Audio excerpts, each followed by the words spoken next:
panic is contagious. Did everyone know that? So is calm. So picture yourself being the person that helps others. If I'm freaking out and panicking, picture yourself being the one that helps me. Hey man, I'm scared too. Tell me that. And then say, let's breathe together, you and me, right? Deep one in for 3. If you picture yourself being that person now, you will be that person. That's who I want to be. And rely, and I already told you the part about you don't rise to the occasion. Now on your handouts that you'll leave with, and there's 6 of them by the way, they're small, but they're very good. There's, inside one of the pamphlets, there's a URL for a video. You can find it on YouTube. It's called Run, Hide, Fight. Made by the Houston Police Department and the Department of Homeland Security a couple years ago. It's like 5.5 minutes long or so. You need to watch it twice a year. Put it on your calendar. It'll help keep stuff alive.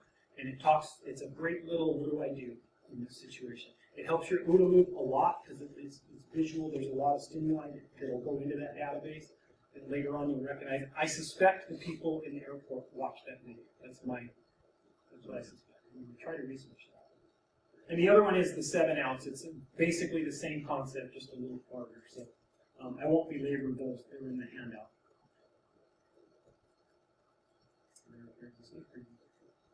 All right, the last thing that we have to talk about, and this is very short. There's a minute 54 video, and then we'll slide them. This is what happens when they come. And I told you they will come, and they will come. And it's really important that we know what they're going to do, and that we know what they expect us to do. So that's what this is about. It's fairly short and quick, and you don't know where. There is another possible resolution to an active shooter situation, and that's when law enforcement arrives and takes action to end the shooting. When officers arrive, be prepared to calmly, quickly, and accurately tell them what they need to know. Location of the shooter, number of the shooters if there's more than one, description of the shooter, and number and kinds of weapons they have. Where's he at? He went that way. He went towards the corner. What's he wearing? He has long hair. He's wearing a flannel shirt. Do not expect officers to assist you as you get out. Stay there, don't move. Their first job is to stop the shooter and end the bloodshed. First responders are trained to go where the gunfire is and to really eliminate the threat. If you're in a room and officers or a SWAT team come in, you must not present a threat to them. Do not point at them or the bad guy. Do not scream or yell. Be quiet and compliant. Do exactly as they say. Remember, they have no way of knowing immediately whether you're one of the good guys. Show your hands, don't move. The officers have been taught that hands kill, and they're trained to first look at people's hands. So raise your arms, spread your fingers, and show them your hands as you drop to the floor. When we make entry into a business, we have an active shooter. We may not know who the active shooter is. We don't know who you are. So if we come into a room, no quick movements, have your hands up in the air, don't have anything in your hands. They'll know immediately that you're not armed or aggressive. That will help them focus on anyone who is armed and prevent them from mistaking you for one of the bad guys in a very dangerous situation. Remember, they have to begin by assuming everyone is a threat. Don't make any quick movements towards us at any time. Don't try to hug us, don't try to grab us. You know, we're in this environment to try to find the person who's doing the shooting. So do exactly what we tell you to do, and everything will be fine. That's the best advice, by the way. Do what they say.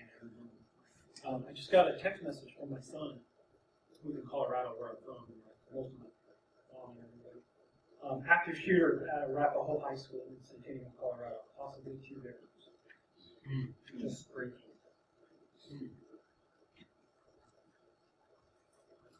Okay. The things that they talked about in there. Now, the police may not look just like that. They may look like the one officer you might see in the video on the roof who's wearing jeans. I told you they're coming from everywhere, right? It may not be a full SWAT team. It might be a couple of Pro Force guys. It might be an off-duty police officer. But he'll have a badge or something. They'll always identify themselves. Okay? But they will, every situation's different. But one thing will be common. They will tell you what they expect of you. And sometimes, depending on them, remember they're human beings. And they're scared too, and they're interested in what they're interested in. And I'm going to tell you what their priorities are. Short and sweet. All right? They woke up that morning, and the first thing they said was, I'm coming home tonight.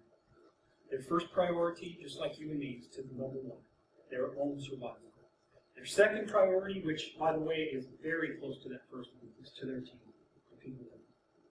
Because these people know they can't stop that monster if they're dead or incapacitated.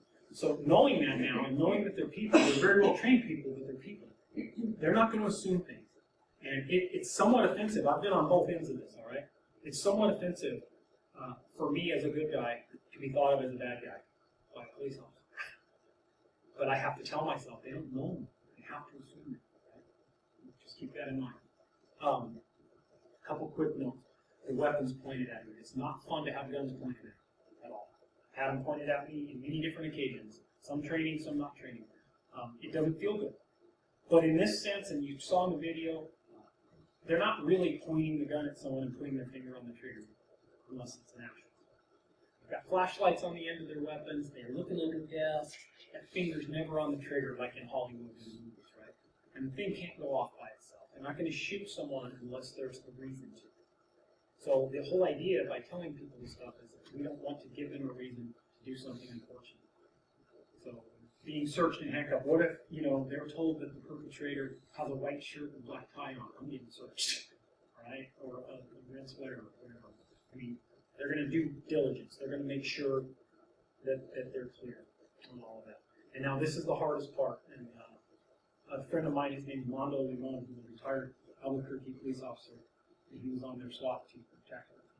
He was out here a couple weeks ago, actually, helping me with this particular part of it. And he responded to an active shooter incident in Albuquerque at the badge office of the Sandia National Lab a couple years ago. You might have heard of it, at a place called Indico. I think there wound up being 4 dead and 5 wounded.